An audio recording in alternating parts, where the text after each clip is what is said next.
ويلا بينا نشوف السؤال بقى محير ناس كتير قوي ودايما بتقوله لي على اللايف. فجينا نقول في الفيديو ده كل التفاصيل اللي هتعرفك انت مرتبطة بحد نرجسي ولا تجنبي. خلونا قبل ما نبتدي الرحلة نتفق اتفاق ان مفيش حاجة اسمها نرجسي وتجنبي، ان احنا بنصنفه كده، بنصنفه من بره العيادات. لازم اخصائي نفسي كلينيكي او طبيب هو اللي يقول ان الشخص ده عنده اضطراب الشخصية النرجسية او عنده اضطراب الشخصية التجنبية. هنقول ان هو عنده سمات النرجسية او سمات التجنب، لكن مش هنقدر نشخصه او نوصمه ان هو نرجسي او تجنبي زي ما انتوا بتقولوا، لكن هنقول ايه الفرق بين اللي عنده السمات دي واللي عنده السمات دي. طب يا ترى هو ممكن اللي عنده السمات دي كلهم عندهم الاضطراب ده؟ يعني لو عنده سمات النرجسية ممكن يكون عنده اضطراب الشخصية النرجسية؟ لا، هو ممكن يكون بس عنده سمة أو 2 أو 3. ممكن يكون شخص عادي عنده مشاكل سلوكية عادية خالص، لكن مش مريض ومش مضطرب وشخص عادي جدا. طيب ممكن انه يبقى عنده اكتر من عرض 5 6 7 8 فيبقى مضطرب؟ اقول لك ما نقدرش نحدد من الفيديو ده، لكن انت تقدر تحدد الصفات او السلوكيات السلبية اللي هو بيعملها دي هو بيعملها ليه، وتقدر تحمي نفسك منها ازاي. وده الهدف في الفيديو، مش الهدف ان انت تشخصه. بلاش انتوا ما تعرفوش جالنا اذية قد ايه من اولاد وشباب في المراهقة يجوا اصل بابا نرجسي، اصل ماما نرجسية، او واحدة تيجي تصنف جوزها اصل جوزها نرجسي، وعلى فكرة في الغالب بيطلعوا هم النرجسيين. فبلاش نشخص ونوصم الناس، لكن كل اللي انت عاوز تعرفه من الفيديو ده ازاي تحمي نفسك او ازاي تفهم الشخص اللي قدامك فيه سمات ايه وبتميل لايه. واحنا هنحاول نشرح بالبلدي كده عشان الناس كلها تقدر تفهم. خلينا نقول يعني ايه حد عنده سمات شخصية نرجسية، او ممكن نعرف منين هو بيميل للنقطة دي. اول حاجة النرجسي بيبني قيمته جدا على صورة مثالية لنفسه، زي ان هو ناجح، زي ان هو جامد، زي ان هو مختلف، زي ان هو غير كل اللي حواليه، زي ان هو قريب قوي من ربنا، زي ان هو بيجيله الهامات، زي ان هو عنده الحاسة الثالثة. المهم ان هو بيبني لنفسه صورة مثالية مختلفة عن الناس، ولازم يحس ان هو اعلى من الناس. هو بيقعد يبني في قيمته دي فترات طويلة. الحب عنده هو مجرد وسيلة، كأنه الوسيلة اللي بتغذي النار عشان تقوم، يعني خلينا نقول الأكل بتاعه. فهو بيميل قوي في العلاقات اللي بتديله انبهار، أو يعني يشوف في عينيها كده يحس ان هي منبهرة قد ايه بيه، او هو منبهر قد ايه بيها. حد بيسقف له او بيطبل له بمعنى اصح، تأكيد طول الوقت على اللي بيعمله قد ايه واو، وقد ايه فظيع، وقد ايه ما حصلش، او حتى بالسلبي قد ايه هو مظلوم، وقد ايه هو مضطهد، وقد ايه هو تعبان، وقد ايه هو متحمل. فدايما بيروح لحد يقدر يعرف يرسم عليه الصورة دي. فبما ان الحب عنده هو وسيلة لتغذيته، عامل زي التغذية الرجعية، فهي عمرها ما تكون علاقة متكافئة، لأن هو بيروح له بس عشان يمتص منه الحالة دي وخلاص على كده. كمان هو تعاطفه محدود جدا جدا، يعني ما بيعرفش يتعاطف معاك، ما بيعرفش يحس بيك، ما بيعرفش يحس بألمك، وده بيوجعك. بس ساعات بيسمع لألمك لو ده هيأثر على شكله. يعني مثلا لو هو بيقول رسم صورته ان هو قد ايه راجل شهم وقد ايه راجل جدع، هو هيسمع من باب ان قد ايه يبقى جدع معاكوا، بس هيسمع قد ايه عشان يكسب الجزء اللي هو عنده، يعني حاجه تمس صورته لو ما تعاطفش معاك. لكن لو هي بره صورته مش هيتعاطف معاك. يعني لو راسم قد ايه هو مضحي فهيسمعك عشان يلعب معاك دور المضحي ده. لو راسم ده راسم قد ايه هو شخص ذو قدرة على الحماية، فيسمعك من باب قدرته على ان هو يحميك. لكن لو صورته مثلا بيعملها قد ايه هو شخص عنده علوم ذرية او عنده علوم خارقة، فمش هتعاطف معاك في حاجة يعني. فهي دي اقرب للصورة اللي انا عاوزة اوريها لكم. بيتحرك طبعا تحت 3 أدوار، اللي هو دور المنقذ، بيتحرك تحت دور الضحية.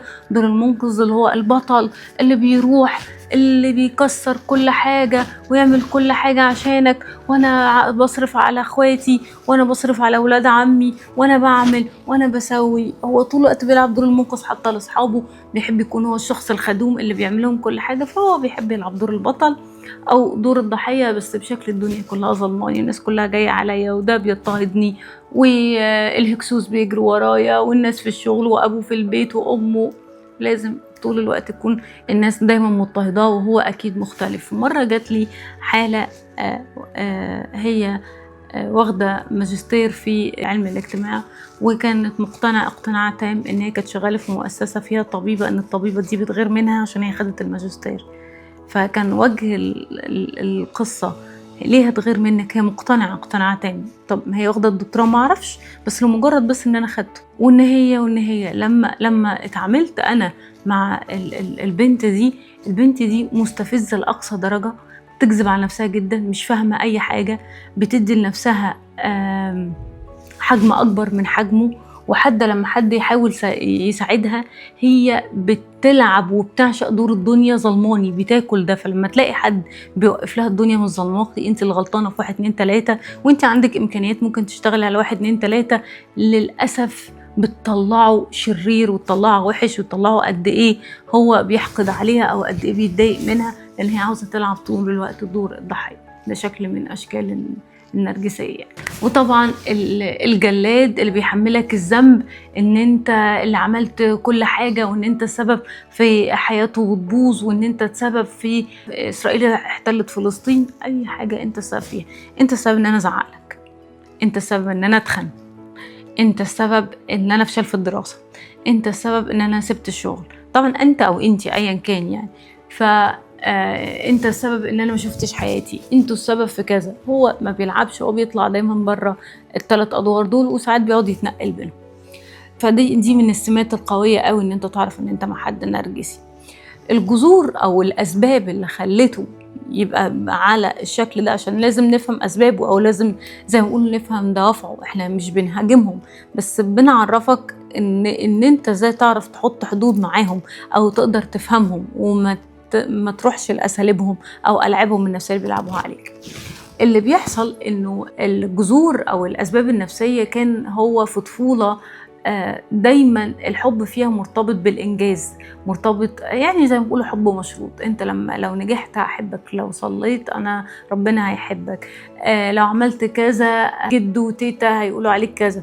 المهم ان هو بقى الحب والاهتمام والرعايه ارتبطت بالانجاز. كمان اتربى في بيئة دايما كان فيها النقد الزائد او الميل للمثالية، يعني ان انت طول الوقت بينقدوه، طول الوقت لازم تبقى متفوق، طول الوقت لازم تبقى الاول، طول الوقت بيقارنوا بين ابن خالته ولا ابن عمته ولا بنت خالتها او بنت عمتها او الجيران، ولازم تبقى احسن منهم. ودايما كانوا طالبين منها تبقى الطفله المثاليه او الطفل المثالي، اللي لازم يقعد ساكت، اللي لازم يعمل هوم وورك، اللي لازم يرجع ينام، اللي لازم يغسل سنانه وايده ومش عارفه ايه قبل ما ينام. مش قصدي ان ده يعني، لا انا قصدي مثاليه بزياده، يعني طول الوقت طالبين منه المثاليه، او كان عنده نقد كبير جدا. ده غير اللي ساهم في ده كتير قوي كان الاهمال العاطفي، اللي محدش كان بيهتم بمشاعره اصلا، محدش كان بيساله انت مالك، ما حصلوش عمليه الدوزنه زي ما بيقول، ان هو محدش عرفه على مشاعره، محدش كان بيهتم بيه. فكان دايما عاوز يبان من بره كويس، وان هو قد ايه ناجح وقد ايه مسيطر على الوضع وقد ايه مثالي، لكن من جوه حد تعبان جدا، لان محدش وهو طفل كان بيراعيه او يهتم بيه شعوريا. ممكن يكونوا كان بيهتموا باكله بيهتموا بالشرب، لكن يهتموا بيه كشعور لا. وده كانت اكبر ازمه عنده. وطبعا حصل له منهم خزي، او زي ما بيقولوا كده ما كانوش قد توقعاته، حطوه في مواقف محرجة قدام نفسه، كانوا بيحتقروه، كانوا بيهاجموه، وكانوا دايما بقى وسيلته ان هو بعد كده يهاجم قبل ما يتهاجم. دي الجذور او الاسباب باختصار جدا هو ليه بقى بالوضع ده، او ليه بقى بيلعب الادوار دي. للاسف كلها جايه من الطفوله، وجايه من طريقه تربيه كانت غلط، وهو دي الوسيله اللي بقى يدافع بيها عن نفسه، او بقى يلاقي بيها نفسه. من ضمن الحاجات كمان الدلع، يعني هو محدش يهتم بمشاعره، وتعود ان هو ياخد كل حاجه، وتعود ان كل حاجه بتاعته، وان هو يبقى لازم احسن من اي حد، وان اي حاجه لازم تبقى من حقه.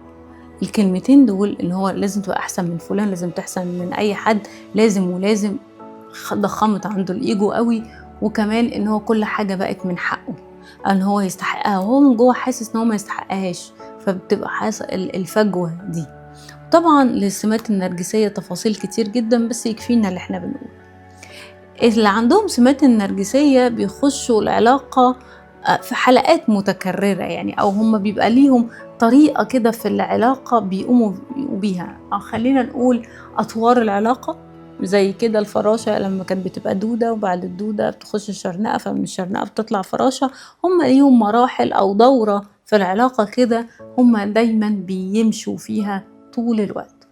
أي نرجسي أو أي حد عنده سمات نرجسية، عشان نكون دقيقين، بيلعبوا اللعبة دي. أول حاجة بيعمل إيه بقى؟ بيديك تبجيل مبالغ فيه، يعني بيقعد يبجل قوي فيك، يقعد يقرب منك قوي، يقرب منك بسرعة، ما يخلكش عندك وقت ان انت تفكر. فتلاقيه بيتصل، بيهتم، بيقابلك كتير، بيحاول يكون قريب منك كتير، بيحاول يحوطك كتير، هدايا، رسائل، وعود كتيرة جدا لو ابتديت تديله مشاعر قوي قوي قوي، اللي هو من الآخر لاف بومينج. ودايما بيديك وسائل: أنا عمري ما ارتحت لحد كده، أنا عمري ما اتكلمت مع حد بالتفاصيل حياتي كده، أنا عمري ما حكيت لحد اللي أنا بحكيهولك، أنا مش عارف إزاي حاسس إن إحنا نعرف بعض من زمان، أنا مش عارف إزاي قربت منك كده. وهنحكي بعد كده هو بيقول الكلام ده ليه. فبيديك مشاعر كتير قوي، إحساس بالثقة، فيخليك أنت كمان تتكلم. وهنا هنخش الخطوة التانية في الدورة، اللي هو اختبار الحدود. اختبار الحدود ان هو بيبتدي بقى تختبر انت عندك حدود، وعارف استحقاقك قد ايه، تقدر تنتهك قد ايه. يا ترى انت جعان احتياج؟ يا ترى انت كنت جعان اهتمام؟ يا ترى انت كنت جعان تبجيل وتعظيم فيك، ففي مقابل ده مستعد تفتح بوابات حياتك على ايديك؟ فيبتدي الاول يهزر هزار رخم، يديك ملاحظات تقلل منك شوية، يتأخر على المواعيد، ويبتدي يقابل ردود أفعالك. فطبعا مع المشاعر الجياشة اللي كان بيديها في الأول من هدايا واهتمام، على فكرة مش بس عشان الهدايا، فكرة ان هو فاكرك وان هو بيغرقك. وحتى في معلومة اللي هو او المثل كان بيقول: اطعم الفم تستحي العين. انت حتى لو حد جايب لك حاجة صغنطوطة بتشيلها له تقدير، خصوصا في الأول، مش لازم حتى تكون هدايا غالية. فبتحس ان هو كأنه انت بتسكت عشان ده هو برضو عمل، انت مش فاهم ان هو عمل عشان يخش المرحلة التانية. هو بيختبرك، هتقبل كلامه الرخم، هتقبل الحاجات اللي بقى بيقلل منك فيها، هتقبل تأخيره عن الرد، هتقبل ان هو يقلل الاهتمام، ما بقاش بيرد بسرعة زي الأول. هتقبل ده كله ولا لا؟ وهنا هنخش المرحلة الثالثة. المرحلة الثالثة ان هو يبتدي بقى يقلل قيمتك حرفيا.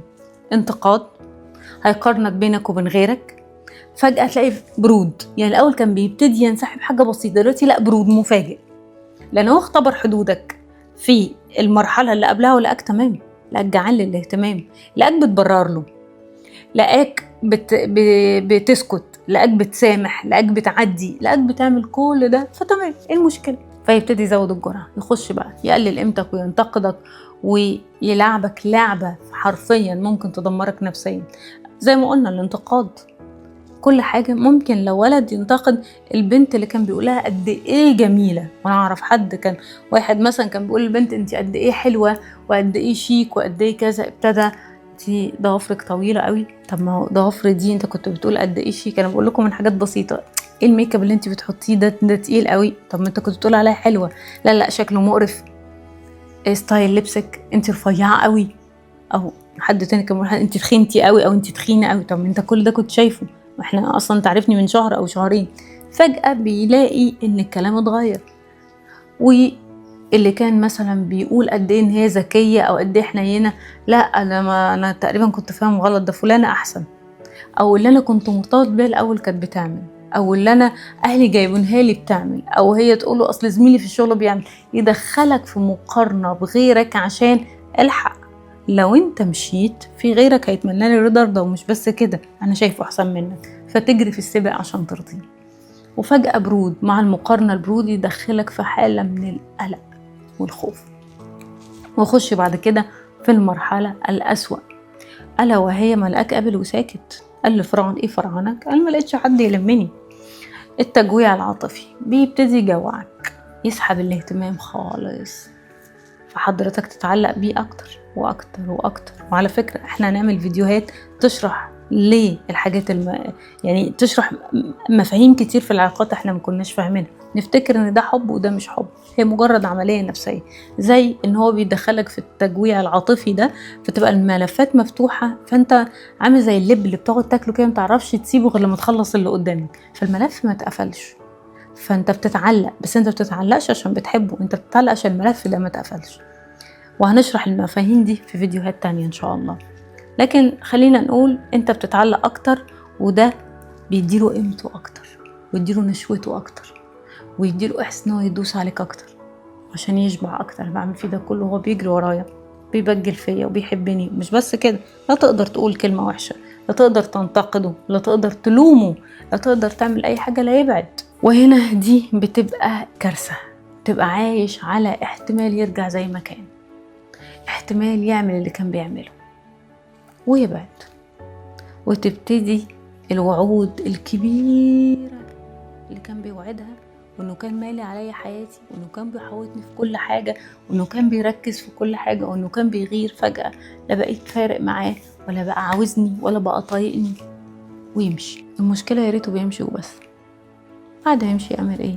يرجع الدورة من الاول. مبروك، يرجع عشان يطمن ان انت لسه موجود، يرجع عشان ياخد حاجة كده تنعنش النار بتاعته وتوهوجه كده، ويرجع يمشي نفس السيركل، نفس السيركل. دي الدورة الغذائية بتاعت اللي عنده سمات نرجسية. للأسف هو مش هيطلع بره دول. عشان كده لما حد يجي يقول لي على نرجسي عمل وعمل، او حد عنده سمات النرجسية عمل وعمل وعمل، ولا لو انت جيت تسألين ان هو راجع، هو راجع ليه؟ لان هي دي دورة الغسيل بتاعته، الدورة اللي بياكل منها عيش، مش هيسيبك ويمشي، ما تقلقيش. فمش انت دخلتي الدورة واختبرك فيها، يبقى هيجيلك تاني او هتجيلك تاني، فما تقلقش. بس الفكرة انت هتفضل كده، هو يفضل طول عمره كده، حتى لو اتجوزك هيفضل كده. هو ده اللي احنا عاوزينه؟ او لو اتجوزتك ده اللي انت عاوزه؟ طيب خلينا نشوف سلوكيات بيعملها وهو في العلاقة تتأكدي منها ان عنده سمات نرجسية. اول حاجة بيعملها الجازلايتنج، ودي اهم حاجة هو بيشتغل عليها.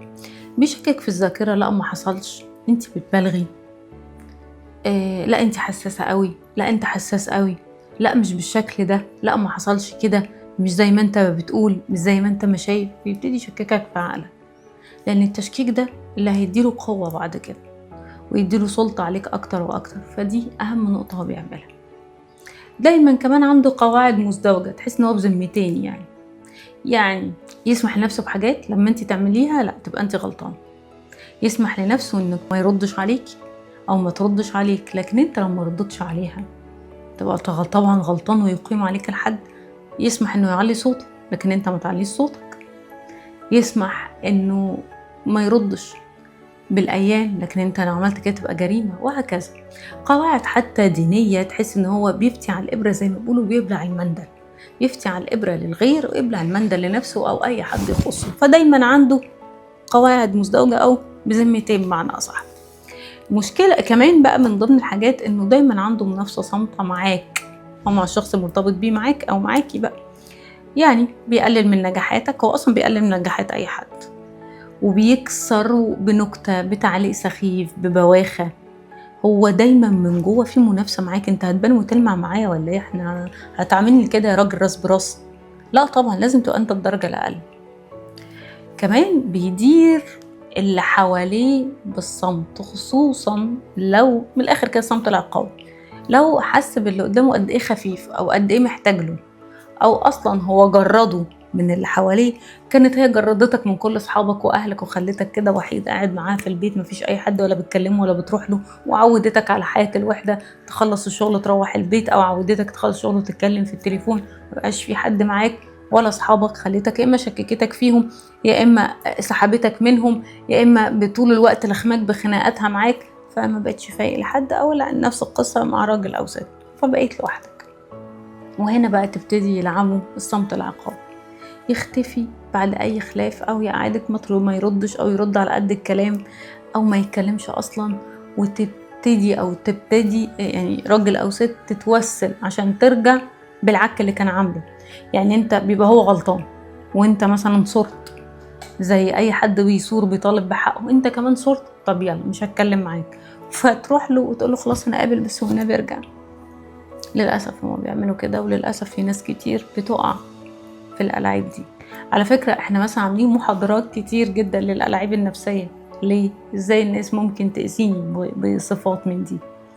بعد كده زي ما قلنا بيبتدي يلعبك بالغيرة، يلمح ان في ناس تانية مهتمية، في ناس تانية عاوزاه، لو مشيتي 1000 حد هيرجع، ويبتدي يلمح على علاقات قديمة عملوا عشان يثير غيرة اللي قدامه، عشان الحق ادخل السباق، عشان تفضل طول الوقت قلقان، فما تركزش في تصرفاتي، كل همك ان انت تحافظ عليا فتقبل لي اي حاجة انا بعملها. ده غير دايما زي ما قلنا النقد، تفاصيل النقد على الحاجات الصغيرة. دايما لازم يحسس الشخص اللي هو مرتبط بيه بالنقص، ان هو في حاجة قليلة. دايما عينيه ما بتجيش غير على الحاجات الوحشة، يعني لو لقى حاجة حلوة ما بيقولهاش، دايما بس بيعرف ينقد. مين بقى الشخصية الحلوة اللي بتقع في النوع ده؟ او هو خلينا نقول هو بيصطاد مين عشان نكون واضحين؟ هو بيصطاد شخصية ليها مواصفات معينة، ما بيختارش اي حد. بالعكس ده ممكن الشخص اللي هيفقسه يكرهه كره العمى. تلاقي كده واحدة من صحباتك أو واحدة من أهلك أو واحد من أصحابك أو واحد من أهلك، هو مش الشخصية دي مش طايقاه، اللي عندها سمات نرجسية، ما بتطقوش ولا سما ولا أرض. ليه بقى؟ يا إما نرجسي زيها، يا إما كشفها كويس أوي، لأن هو بيختار حد زي ما قلنا ليه مواصفات معينة. أول مواصفة بيختار حد بيلعب دور المنقذ، اتعود يدي كتير قوي أكتر ما بياخد، اتعود ان هو مش هيتشاف غير لما يدي، فده من الله ده انت حلو قوي، انت هتفضل تديني كتير وانت متعود على كده. خصوصا ان هو بيقعد في الاول اول فترة خالص في الارتباط، هو بيتعرف عليك، هو بيسمعك قوي، فبيفهم منك ان انت ياما حبيت واديت ومحدش قدرك، ان في البيت محدش شايفك، ان محدش يهتم بيك، ان انت جعان ومستعد عشان الجوع ده تعمل اي حاجة. فايه اللي بيحصل؟ هو ده اللي بيعمله. فهو بيختار شخصية من الأساس مستعدة تضحي، شخصية جعانة احتياج. أنا أسفة إن أنا بقول كده بس دي الحقيقة. ما بيختارش أي حد، عمره ما بيختار حد مش محتاج. فأنت وقعت في النرجسي عشان أنت محتاج، مش بس كده، أنت كشفت له احتياجك قوي من أول قعدة. تاني سمة بيختارها اللي عندهم سمات نرجسية، الشخص اللي عنده أو ما عندوش تقدير ذات. تقدير الذات عنده بعافية شوية، متذبذب، مش قادر يثق في نفسه، ممكن يكون اتعرض لصدمات قبليه كتير، ممكن يتعرض لحاجات في التربية مش هنخوض فيها، بس النتيجة انه بيختار شخص متذبذب جدا في تقديره لذاته. ساعات بيحس ان هو تمام، ومثلا هي تحس انها حلوة او مثقفة وبنت ناس والف حد يتمناها، والف ساعة قدامها بتحس انها قليلة ومحدش بيحبها، وان هي متستحقش الحب ومين هيبصلها، والعكس. ساعات يحس ان هو قد ايه راجل 1000 واحدة تتمناه، وساعات بيحس هو مين هتبصلي اصلا، وعنده 1000 دليل او هي عندها 1000 دليل انه هو يوقع تقديره لذاته، فبالتالي ما عندوش استحقاق. فلما جات له الجرعة المكثفة في الاول دي ما صدق مسك فيها، بقى بالنسبة له حلم عمره ما هيشوفه، وهو ده اللي هو اصلا عاوزه النرجسي. من ضمن كمان صفاته انه حدوده مرنة، او خلينا نقول ما عندوش حدود اصلا. اعمل اي حاجة بس اديني جرعة الاهتمام اللي انت كنت بتدهيني. مستعد ان انت تتحكم فيا، تتحكم في صحابي، تتحكم حتى في طريقة لبسي، في طريقة اكلي، تغير شخصيتي، بس تبقى موجود. كله ان انت تهجرني، كله ان انت تسيبني وتمشي. مستعد اسامح او مستعد يسامح في اي حاجة، حتى الخيانة. مهم ان انت ترجع، المهم ان انت تبقى موجود. فتقريبا ما عندوش حدود، وهو شم ده من الاول وجسها، فبقت رايحة جاية كده سايبة معاهم. كمان من ضمن السمات اللي هو بيختارها ان الناس نجاحهم لسه بيتكون، مش حد ناجح قوي، لانه عشان يقدر يسيطر عليه، يقدر يأكد له ويثبت له ان هو قد ايه فاشل. في الغالب ما بيختارش الناس الناجحة قوي، او اللي واثقة في نجاحها، او ان هو شخص يقدر يهدد نجاحها. اوكي، فدايما بيختار اللي في طريق النجاح، لسه ما اتثبتش قوي، او لسه هو مش حاسس بنجاحه. طيب كده احنا قلنا كمان هو اختارك ليه، ودي للأسف سمات اللي بيسمع الفيديو دلوقتي. لو انت كنت مرتبط بحد عنده سمات نرجسية، انت بقى بتتأذى ازاي، او ايه تأثير العلاقة دي عليك؟ تعال اقولك. لو انت لسه قاعد مستنيه، مش عشان تسيبه، بس لازم تبقى فاهم تأثير العلاقة دي عليك هيبقى ازاي. لان انت لو مش فاهم اللي بيحصل فيك، دي كارثة اكبر. وانت حر تكمل او لا، وانت حر تختار شكل حياتك ازاي، بس تبقى عارف ان ده اللي بيحصل فيك، وهو ده اصلا هدف. عاطفيا انت دايما عندك خيبة امل، حاسس ان انت قليل، حاسس ان انت ضعيف من غيره، حاسس ان انت مستنزف مستهلك، حاسس ان اهم حاجة رضاه. يعني انا مش هبقى حلو، الناس كلها قالت حلو غير لما هو يقول حلو، انا مش هبقى ناجح غير لما هي تشوفني ناجح، انا مش هبقى اشوف نفسي راجل غير لما هي تشوفني راجل، انا كل الحياة اختزلتها عاطفيا عليه. فبيبقى عندك اعتماد عاطفي عليه رهيب جدا، فبتبقى كأنه مش موجود، كأن روحك رايحة، كأنك ميت بالظبط. انت ميت بس انت عايش، جثة نسيوا يدفنوه. أفكارك بتبقى شاكك في عقلك، فقد الثقة في نفسك، فقد الثقة في أفكارك، حاسس إن أنت غبي مش عارف تتصرف، وممكن تقول له كمان ده المهم يبقى موجود. وللأسف بتخرج من العلاقة دي فعلا شاكك في كل حاجة. اجتماعيا طبعا حضرتك بتبقى في عزلة تامة، أو هو بيحاول تدريجيا يعزلك، في الآخر لك ما قلتلكش لا، لأن هو ليه ألعاب كتير جدا ممكن نبقى نتكلم عليها في فيديوهات تانية. ينكد عليك وانت خارج، يحسسك بالذنب، يتخانق معاك في كل مرة أو تتخانق معاك في كل مرة انت بره، يخليك انت بمحضرتك تقول لا أنا مش عاوز أروح، يقلب وشه في الاجتماعات أو في الناس في القعدة، فالناس تقولك في ايه، فانت انتي او انت تريح دماغك وبلاش تخرجوا عشان ما حدش يقولك في ايه ومش عارفه ايه، يفتح المشكله معاهم، ينقدهم، يعلق عليهم لما يروح. فشيل ده من ده يرتاح ده عنده. فمنهم كتير بيخليك انت اللي تاخد القرار، فبتنعزل اجتماعيا وانت اللي بتسجن نفسك في اقصى. طبعا حدود، انت بتقبل اللي انت عمرك ما قبلته ابدا ابدا ابدا، تبقى كاره نفسك ومش قادر تحترمها، بيوقع استحقاقك اكتر واكتر وتقديرك لنفسك اكتر. وده بيأثر عليك بقى على المستوى القريب، ان انت بتبقى مجرد الرسالة بتاعته بقت نشوة، بيعمل لك ادمان، وعدم وجوده يعمل لك قلق وأرق ومش عارف تعيش. على المستوى لما تقعد كده فترة طويلة شوية دايما قلقان، دايما بتفكر فيه، دايما بتفكر في المستقبل، دايما خايف يسيبك، دايما جايب اللوم عليك، دايما خايف من أي خلاف، فبتقعد في أعراض قلق. أعراض القلق ده اللي بتنهش فيك، وقال لهم الارتجاع المريء أو قولون عصبي، ألم الكتف، ألم الظهر، فبريمولوجيا للبنات، عدم تركيز، توهان، عصبية. على المستوى المتوسط. على المستوى الطويل بقى لا، احنا بنروح في سكك صعبة قوي، زي انهيار تقدير الذات تماما، ممكن يجيلك اضطراب ما بعد الصدمة، ممكن ما بقولش ده اكيد، لو انا كنت مش قادرة اصدق فترات طويلة وفجأة سابني، احساس بالانعدام تماما، بياخد وقت طويل في التعافي، ممكن نخش في نوبات اكتئاب لان احنا دخلنا اوريدي اصلا في اعراض القلق. وطبعا الاعراض البدنية حدث ولا حرج. فللأسف دي اللي بتبقى الأثر عليك. المشكلة بقى خلينا نقول انت ازاي بتزود الأذى ليك. انا قلت لك هو بيأذيك ازاي واثر ده عليك، وطبعا بقول بملخص عشان الفيديو ما يطولش. طب انت بتزود ان هو يأذيك ازاي؟ هو فعلا بيأذيك، بس انت كنت ممكن تقف، وكنت ممكن تحد من الأذى ده، وكنت ممكن توقفه عند حدودك، ما تدخلوش يقعد يتمرمخ فيها. تعالوا نقول التصرفات اللي بتخليك بإيدك تزود أذاه، تخلي الضربة منه ب1000 عشان تعرف توقفها. على الأقل لو أنت في علاقة متجوزين وفي عيال، أو في علاقة مش هتقدر تنفصل عنها في الوقت الحالي، على الأقل الضرر وقفه شوية. أول حاجة إن أنت بتبرر له سلوكياته اللي احنا قلناها دي كلها، إن هو مضغوط، إن ظروفه صعبة، إنه يا عيني أصل هو مر بطفولة مش عارف إيه، أصل أمه كذا، أصل أبوه كذا. دايما بتبرر له تصرفاته، ما بتحطوش إنه هو عارف هو بيعمل ايه وعنده نوايا اخرى منها. دايما بتدخل معاه مناظرات عشان تثبت انه قد ايه حقك، بتدخل معاه مناظرات عشان تثبت ان ده حقك، وانت مش فاهم ان ده ان ده اللي بيقيد النار بتاعته.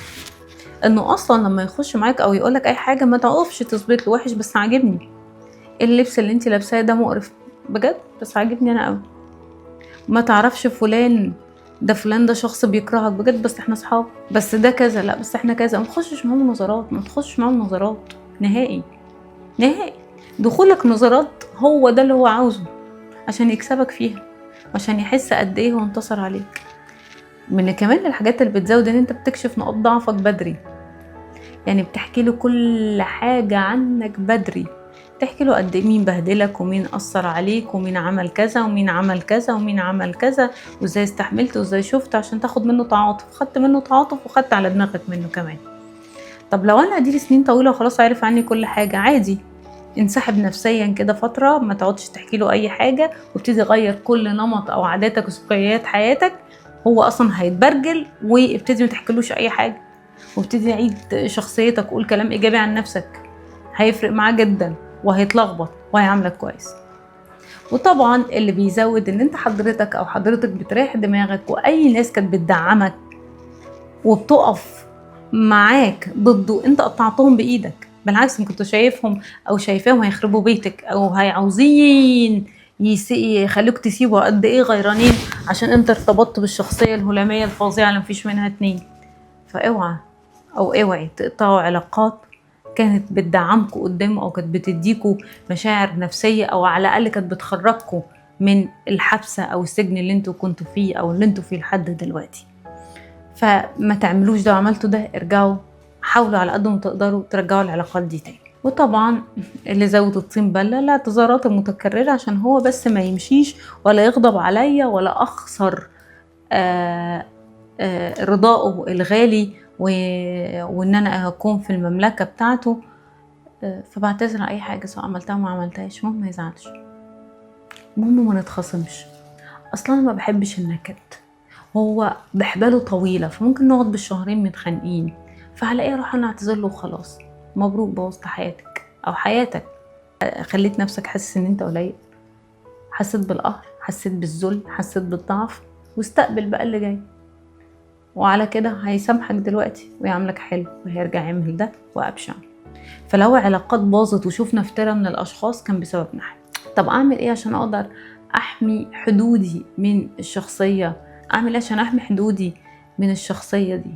اول حاجة، احمي حدودك اللفظية. لما يجي يتريق عليك او يقلل منك ما تسمعوش، ما تصدقلوش، ما تاخدش كلامه على محمل الجد، ما تردش عليه، ما تدافعش عن نفسك خالص. ولو اتكلم وسط ناس وقفوا، بجد انت شايف كده وكده، رأيك بجد ما كنتش اعرف بس عاجب ناس كتير، اصلا هم هو تمام. او ما تدروش اصلا اهتمام ولا كأنه بيقول اي حاجة واتكلم في اي موضوع تاني. لازم تحط حدودك اللفظية. لو تقرر ان هو معاك من الاول بقى بيتأخر، مش بيتواصل، بيتجاهلك، قلل انت التواصل. يعني هو لو ما اتكلمش يوم ما تردش انت يومين. لو هو عاقبك ان هو خصمك يوم، خصمه انت 3 بلا سبب. لازم ترد تقليل التواصل بتقليل التواصل. معلش نتحمل عشان نقدر نصلح العلاقة.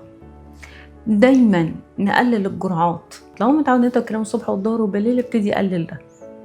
خلي دايما هو اللي بيتكلم اكتر، خلي دايما هو اللي بيتصل، خلي دايما هو اللي بيسأل دايما. ليه؟ عشان السمات دي كلها يفضل لسه هو في اول محطة، ما تنزلوش تاني محطة في الدورة بتاعته لو تفتكروا. واي حاجة يشككك فيها سواء في مشاعرك، لا دي مشاعر، المشاعر ما فيهاش نقاش. انت حساس قوي، لا المشاعر ما فيهاش نقاش. لو هو تافه بالنسبة لك، هو مهم بالنسبة لي او قوي بالنسبة لي. لا ما حصلش كده بالشكل ده، لا حصل كده وده اللي انا شايفه وده اللي انا حاسه. انت شايفه وحاسه بشكل تاني، دي حاجة تخصك انت مش انا. لازم اوقفه. لا انا ما حصلش كده كده، لا حقيقي وكان يوم كذا بتاريخ كذا والدليل كان كذا. اوعى تصدقه، اوعى تروح معاه في الجاز لايتنج، لان انت اللي بتعمل له قيمة. طيب لو الاذى ده مقرر وانا مش عارف ابعد، انصحكم ان انتوا تروحوا لسايكولوجي يقدر يشتغل معاكم على التعلق وعلى الدعم النفسي، وان يغير مخططاتنا. لان انا ليه متحمل الالم لو انا متألم جدا في العلاقة ومش عارفة اتصرف؟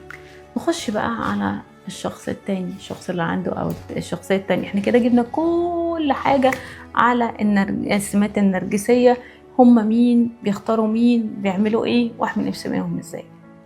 طيب السمات بقى التجنبية، اعرف دلوقتي هنخش هو التجنبي مين هو، ونفس القصة اسبابه وسلوكه بيعمل معاه. التجنبي غير اللي عنده او اللي عنده سمات تجنبية غير اللي عنده سمات نرجسية تماما. الشخص التاني هو بيعمل ده وقاصد ده، قاصد يكسرك، قاصد يضايقك، ده وقوده، ده الحاجة اللي بتصير شغفه. لكن التجنبي مش كده. التجنبي هو اصلا عنده مشكلة من القرب العاطفي، ما بيفهمش المشاعر دي ما تعملش معاها، اتألم منها حبيبي وهو صغير، قرر يقطع الفيشة. اي حاجة فيها قرب، فيها مشاعر، فيها كتل شعورية، هو ده بيحسسه بالتهديد، بيحسسه ان في حاجة غلط، فبيرميها كأنك جاي عنده كرة نار كده فبيرميها عليك. تهديد بالحرية، تهديد لذاته، احساس انه هيتألم ايا كان. هو لا، هو بالنسبة له كتلة الشعور دي او القرب العاطفي ده بيوتره جدا جدا، فبيبقى عاوز يرميه ويخلص منه. لكن هو قصد يأذيك؟ لا. هو متعمد يكسرك؟ لا. هو متعمد يقلل منك؟ لا. كل ده مش متعمد فيه.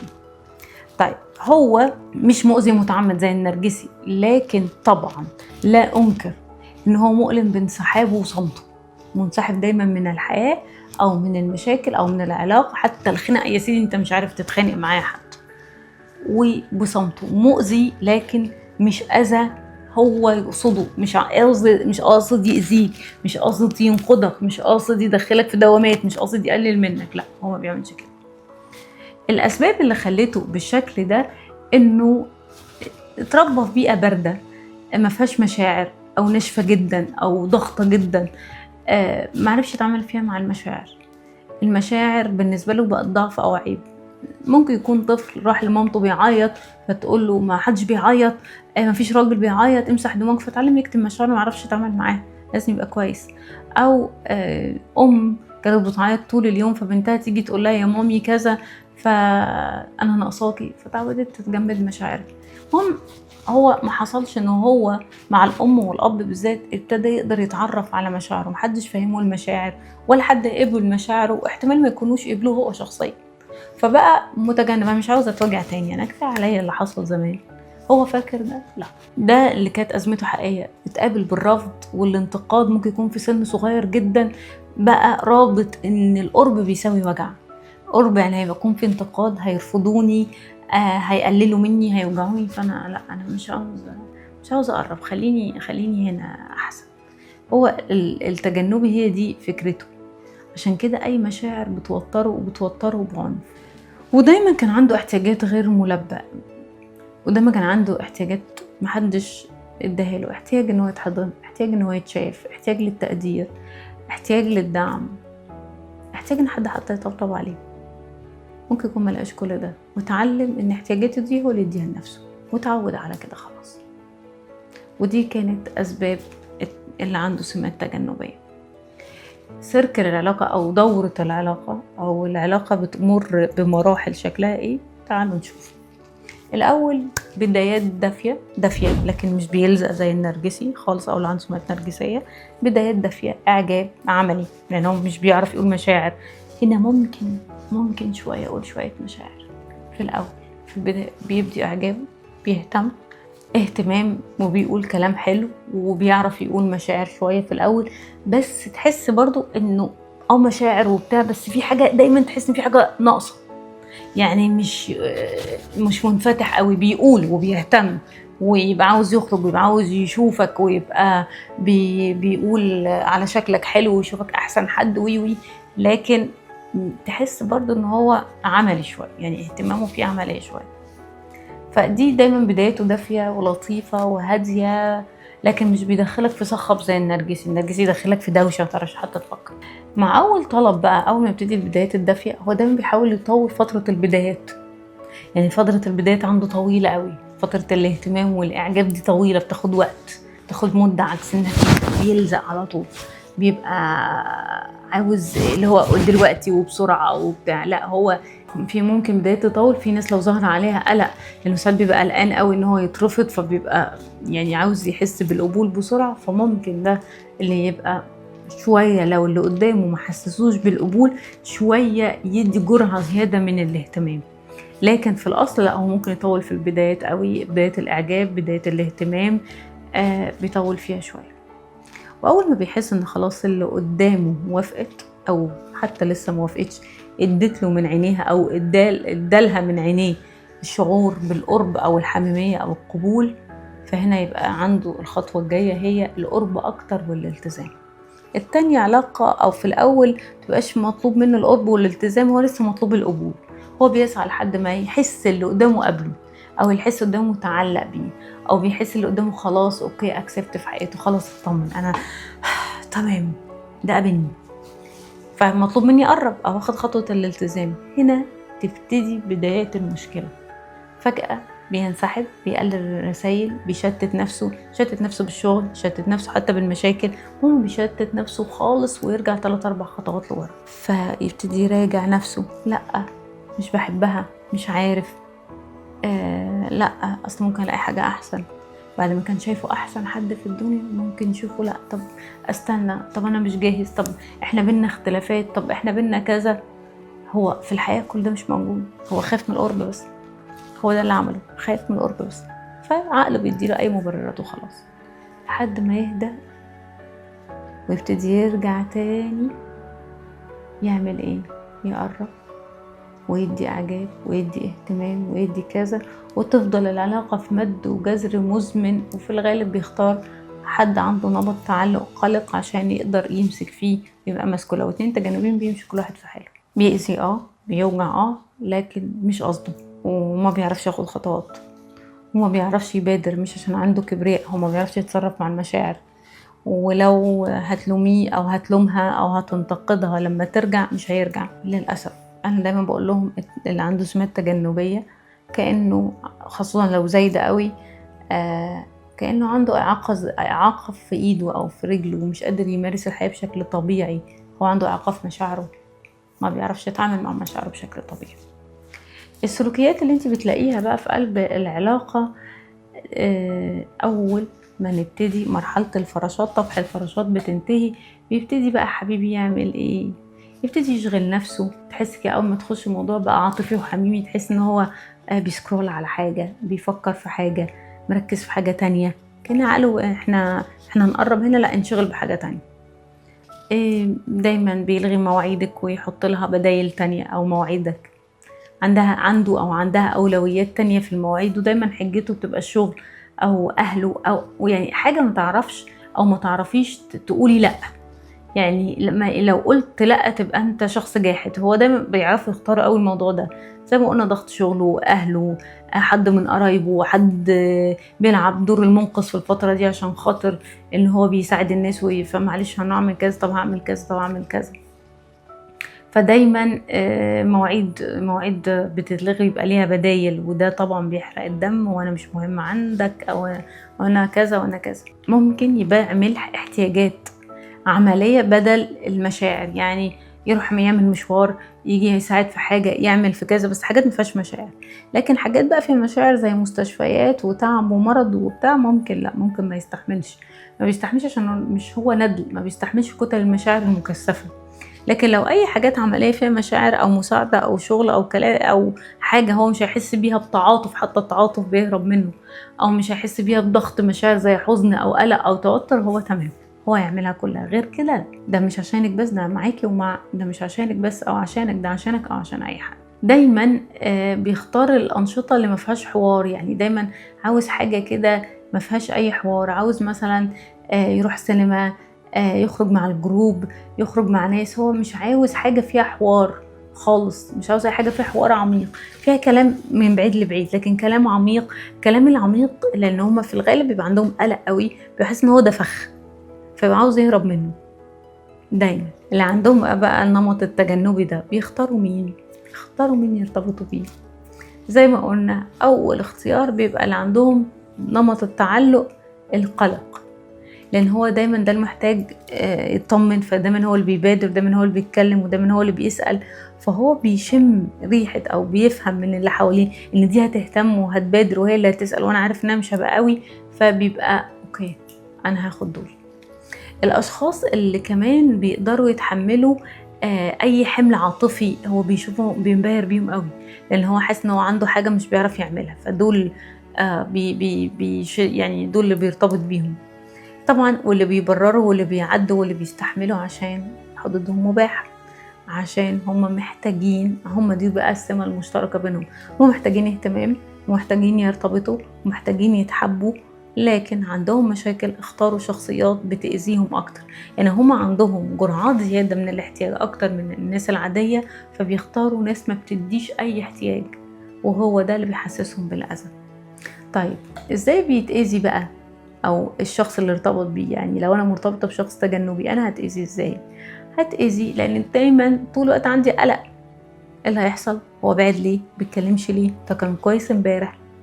لانه اللي بيحصل معاهم ازاي كمان مشكله. لو احنا النهارده خارجين مع بعض، نفترض مش متجوزين وقاعدين والخروجه حلوه قوي قوي قوي ومبسوطين قوي قوي قوي قوي، تاني يوم بيقلب لان هو في كتله مشاعر مش عارف يتعامل معاها. تاني تحس ان هو خد جنب، كانه كان اكله دسمه زياده عليه ومش عارف يتصرف فيها، فبياخد جنب كده على ما يهضم.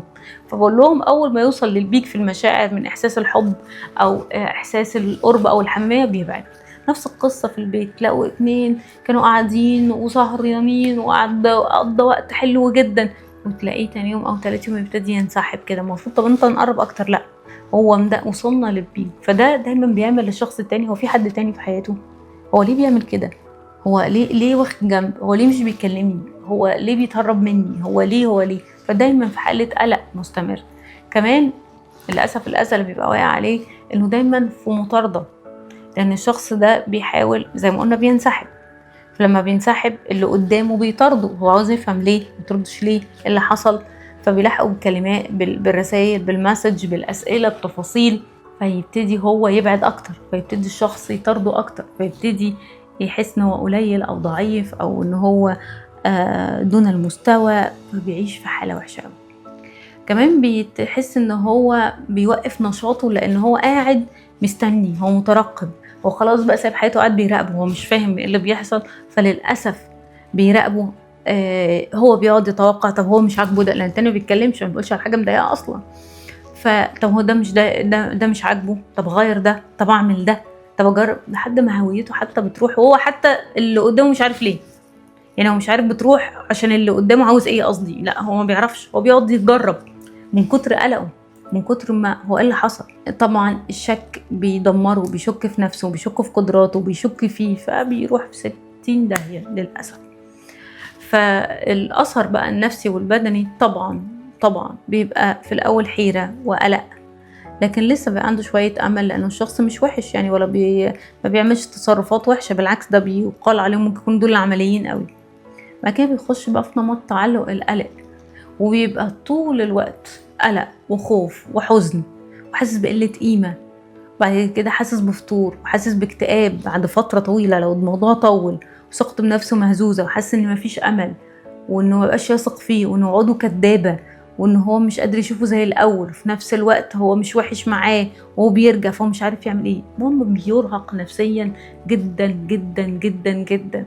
ولو هي بنت بقى المرتبطة بشخص متجنب، لان الرجالة فيهم تجنبين اكتر من الستات، تحس انها مش ست، تحس انها المطلوب هي اللي تبادر، وهي اللي تقف، وهي اللي تاخد العلاقة على عاتقها. فده بيقلل منها جدا، بيقلل من انوثتها جدا، فبترهق بدنيا ونفسيا قوي. فطبعا بقى خد عندك ارق، النوم شبه مش نايمة او مش نايم، شد عضلي، اعراض قولون، الام مبرحة في الظهر، تفاصيل بيبتدي ينساها، زي ما قلنا بيبتدي يراقب النفس، خصوصا لو تاني في مرة انفعل مثلا وقال انا كنت متضايق من كذا وما قلتش، فيبتدي بقى يقعد يراجع الكلمات ويراجع السيناريوهات، طب ايه اللي حصل، طب انا ضايقته في ايه، طب انا عملت ايه، فيفضل قاعد عنده طول اليوم. نخش في النقطة اللي بعد كده، السلوكيات اللي بتخلي الأذى ده يزيد. الأول خلينا نأكد على معلومة إن هم أذونا من غير ما يقصدوا. يعني فعلا اللي عنده سمات تجنبية ما كانش يقصد إن هو يأذيك، ودي أهم صفة الفرق بينه وبين النرجسي. هو أصلا ما يعرفش المشاعر، فقرب منك قوي، فحس مشاعر فبعد، وممكن بعد كده ابتدى انت تضغط عليه بالمشاعر زي النقد أو زي اللوم فيبعد، وهكذا يهدى ويرجع يقرب. لكن الحاجات اللي بتزود الأذى وتخليك تتوجع أكتر وأكتر إن أنت بتطارده فوقت ما بينسحب. علاج التجنبي أو اللي عنده سمات تجنبية حاجة واحدة بس، اديله مساحته وهو راجع. هو بيتضغط ما بيعرفش يتعامل مع المشاعر، سيبه ياخد مساحته وهو راجع، وراجع فعلا وناوي وعاوز اخد خطوات وعاوز حد بس يطبطب عليه ويهديه، علاقة مؤذية، لان انا المطلوب ادي طول الوقت، هو ما عندوش حاجة يدهاني لان هو اصلا ما بيعرفش يتعامل مع المشاعر، لكن مش زي النرجسي طبعا. فانت للاسف بتقعد تطارد، او انت بتقعدي تطاردي، فتحسي انك قليله، فتحسي بالذل، فتحسي بالقهر، فتحسي ان انت لازم تعملي عشان تتحبي، فده بيزود الموضوع كمان قوي لانه بيجريه. يعني هو لو كان راجع بعد يومين يرجع بعد شهر. دايما بتحط التجنبي او اللي عنده سمات تجنبيه في اسئله: انت بتحبني قد ايه؟ وانت اتغيرت ليه؟ وانت حاسس ايه؟ وانت بتعمل ايه؟ انت بتقولي لي حاسس، وفعلا بهرب انا، فبيتوتر، فمش عاوز يتكلم لان هو اصلا ما بيعرفش يتعامل مع المشاعر. فانا بحطه على اجابات اسئله فيها امتحانات ولازم اجاوبها دلوقتي، فهو ده الفخ اصلا اللي بيهرب منه، ده بيخليك يطير. انه بيتحمل، او ان انت بتتحملي انت او هي، ان هو اللي بيخطط، هو اللي بيبادر طول الوقت، فبتعجزوه اكتر. يعني هو اوريدي عاجز عن المبادره وعن التخطيط وعن المشاعر، فانا بقول له اركن على جنب وانا هتصرف عشان العلاقه دي تجمل، فبيعجز اكتر واكتر والعلاقه بتبوظ. وان هو ساعات بقى بما ان انت عاجز فانا هسيب حياتي واجي انضر لك حياتك، فهو يحس اكتر بالضغط، ويحس ان الشخص ده بيسيطر عليه، ويحس ان الشخص ده متحكم فيه، فهو بيشوف اقرب حته ويجري منها. كل ده بيزود جدا جدا جدا جدا جدا اثر اذى التجنبي عليك. طيب انا احمي نفسي ازاي من التجنبي؟ الموضوع بسيط، انا هطلب طلب محدد في اطار زمني محدد. يعني انا طالبه ان احنا نتكلم كل يوم الساعه كذا من وقت كذا، ما احكيلوش على مشاعر. مش انت لما بتكلمنيش انا بتوجع وانا بتاذى، انت مش عارف انت حاسس بايه، انت عارفه ما بتتكلمنيش انا بحس بايه. هو الموضوع اوردرات آلة كاتبه بنتعامل معاها. احنا المفروض نتكلم، احنا هنتكلم كل يوم الساعه كذا الساعه كذا، فضي لنفسك كلمني من كذا لكذا، مش عشان نقعد نحب في بعض، مش عشان نقعد نشتكي لبعض. ما بتكلمش عن المشاعر، لو انا عاوزه منه اي حاجه ما بتكلمش في مشاعر، تمام، سواء تجنبي او تجنبيه. تمام، انا عاوزه نخرج مره في الاسبوع، ولا في لوم ولا في نقد ولا في مطارده، كل دول بيهربوه، لا لوم ولا نقد. طب ما هو غلط، هو عارف ان هو غلطان وعارف ان هو عاجز، وانت عارفه ان هو غلطان وعاجز. يا تقبلي، عارفه، اقبل صاحبك على عيبه، يا تقبلي كده، يا اما العلاقه هتاذيكي وتاذيه جدا، ومش هتنتهي بسهوله لان انتوا ما بتسيبوش بعض بسهوله، وهتنتهي في الاخر يبقى كلك كسبتي، ضيعتي وقت وعمر واذى. فدول اهم نقطتين لازم تاخدوا بالكم منهم مع التجنب. لو عملتوا كده تلاقوه هو قرب وهو قعد، هو الراجل يعني غلبان كده. اوكي، فلازم نوقف مطارده، لازم لا تراقبي افعاله ولا كلامه، ما تراقبيش اصلا، هو ما فيش حاجه، هو بيهرب من المشاعر شويه وراجع، فالقلق والزن والضغط كل ده هو اللي بيهربه. لو انا بطلتهم خلاص. طيب انا عندي مشاعر واحتياجات وعاوزه اتكلم معاه كتير، وعاوزاه يكلمني كتير، وعاوزاه يخرج معايا، وعاوزاه يقول لي كلام حلو، لا مش عنده. تقدري توزعي بقى الحمل الاحتياجات ده على اصحاب والجيران والاقارب طبعا يعني مش لازم يكون نوع عكس النوع. يعني اخد الكلام ده من الرجاله، لا، ممكن اخده، ممكن اقابل اصحاب الستات واشتكي لهم واحكي لهم واقول لهم كل حاجه، اقابل اصحاب الرجاله على القهوه ويبقى ليا اكتيفيتي. ما تخليش حياتك كلها عشان وهي مش عاوزه ده، هي ما بتتحملش ده، دي طاقه كتير قوي عليه. فلازم يبقى عندي عناية أنا بنفسي، بصحابي، بشغلي وروتيني، لأن هو عامل لنفسه روتين يحميه كويس قوي قوي قوي قوي، وده اللي بيخليه يعرف يبعد على فكرة. فأنت عملت قدامه روتين، العلاقة هتبقى تمام. وكده احنا فرقنا بين الشخص التجنبي والشخص النرجسي. كان المفروض كمان اتكلم في الشخص المؤذي، بس كده الفيديو طول قوي قوي قوي، وانتوا كنتوا بتسألوني على النوعين دول بس. فانا كده قلت لكم نوعين، قلت لكم تعريفاتهم واسبابهم وبيعملوا ايه وبيختاروا مين، وتقدروا تحموا نفسكم ازاي منهم. ميرسي لكم جدا، واتمنى تكونوا استفدتوا وتقدروا تشيروا لكل اصحابكم اللي عمالين يسالوا هو انا مرتبطه بنرجسي ولا تجنبي، مش عارفه تعمل معاه ايه. ميرسي ليكم جدا، كان معاكم دينا البكري.